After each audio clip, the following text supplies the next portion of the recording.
Welcome back, everybody, to another episode of Gibbs Drops the Needle.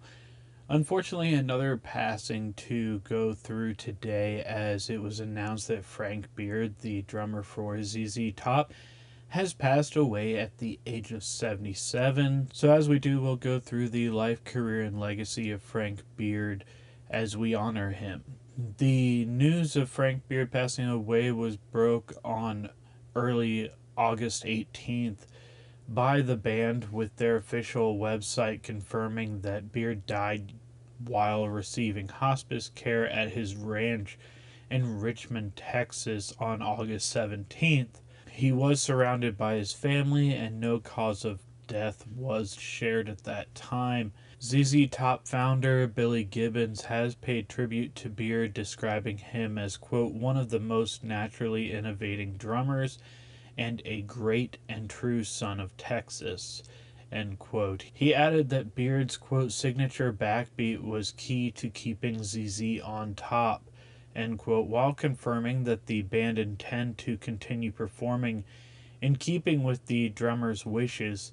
Scheduled concerts in Salt Lake City and Colorado Springs have been canceled, but they plan to play 2 shows at the Moody Theater in Austin this coming weekend, a venue they say was one of Beard's favorites and a second home for him. Beard had taken a temporary break from touring in March of last year to undergo surgery, but returned 3 months later. He then stepped away again earlier this year, with Michael Monaghan stepping in behind the drum kit. So now we will go over his life and career.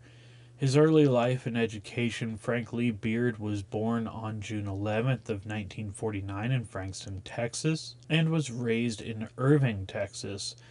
He attended Irving High School. As a teenager, he met Dusty Hill when their bands played the same show at a Fort Worth club, and Hill later asked him to join the Warlocks. For his drumming career before joining ZZ Top, Beard was a member of a fake version of the British band of the Zombies, which toured in the US without authorization from the original band members. He also played in the Dallas area band Outlaws with Dusty Hill, who later joined ZZ Top. Other bands Beard and Hill played with early in their careers included the Cellar Dwellers, the Hustlers, the Warlocks, and American Blues. When ZZ Top Dan Mitchell left the band in 1969, he was replaced by Beard. Beard introduced Billy Gibbons, the founder of the Moving Sidewalks, to Hill. After honing their trademark Texas boogie blues rock style, the three released ZZ Top's first album on London Records in January of 1971. Beard was initially credited under the nickname Rube Beard on ZZ Top's first album and on Tres Hombres, but was credited under his actual name on Rio Grande Mud and on every ZZ Top album from 1975's Fandango. Beard was long known as the only member of ZZ Top to not have a beard, but he grew a short one in 2013. He became known as the Man with No Beard. After achieving success with ZZ Top in the late 1970s, Beard spent large sums of money on drugs including LSD, cocaine, and heroin. He later regretted the spending and said it damaged his relationships. He joined a rehabilitation program. He recalled, quote, I just wanted to get sober. I wanted to be like the people I admired who could sit home and watch TV and go to bed, and that was okay for them, end quote. ZZ Top went on a hiatus for 3 years while Beard dealt with his addictions. In the early 1990s, Beard entered sports car racing, competing in the 24 Hours of Daytona and 12 Hours of Sebring.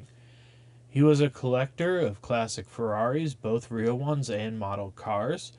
Jeremy Clarkson claimed that Beard once said he had a Ferrari because that way, quote, I can leave for the party later, get there first, stay longer, and still be in bed with someone before anyone else, end quote. Beard married his girlfriend when she became pregnant, and they started to raise a daughter, living for some time with Beard's parents. He married for a second time to Debbie Meredith, and the couple had twin boys while also raising Beard's daughter from his previous marriage. Frank Beard was the second member of the classic ZZ Top lineup to pass away following bassist Dusty Hill in 2021. Billy Gibbons remains the sole surviving original member, along with current bassist Elwood Francis, who replaced Hill in 2021 at Hill's request. So, very sad for the passing of Frank Beard. It does seem like ZZ Top is going to continue on with their replacement drummer. Something I didn't know before was that Frank Beard and both Dusty Hill had basically picked their replacements before stepping away and passing away so that ZZ Top could continue.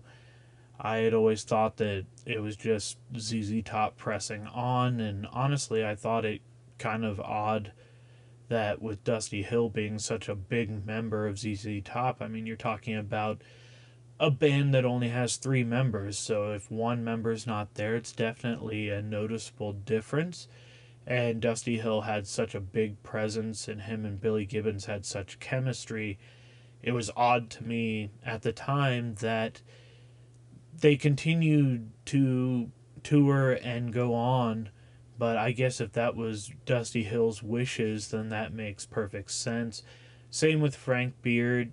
You know, you would think out of a band made up of 3 members and you only have one sole surviving member, that maybe you would step away or tour under a different name or just be a solo artist at that point. But it seems like it was Frank Beard's wishes as well that ZZ Top continue on, and maybe that is a way of continuing to honor the legacy of Frank Beard and Dusty Hill by continuing to put the music on the stage and maybe introduce new generations to ZZ Top. So as always, my thoughts, prayers go out to Frank Beard's family, his friends, and all of his fans and bandmates as well, as they continue to navigate through this difficult time. And hopefully ZZ Top takes the stage again as Frank Beard had wished and continue to honor his legacy. So that's all I got for you this time. Thank you for tuning in. I really appreciate it. Until next time, I'm Gibbs. This is Gibbs Drops the Needle. Stay safe and be kind.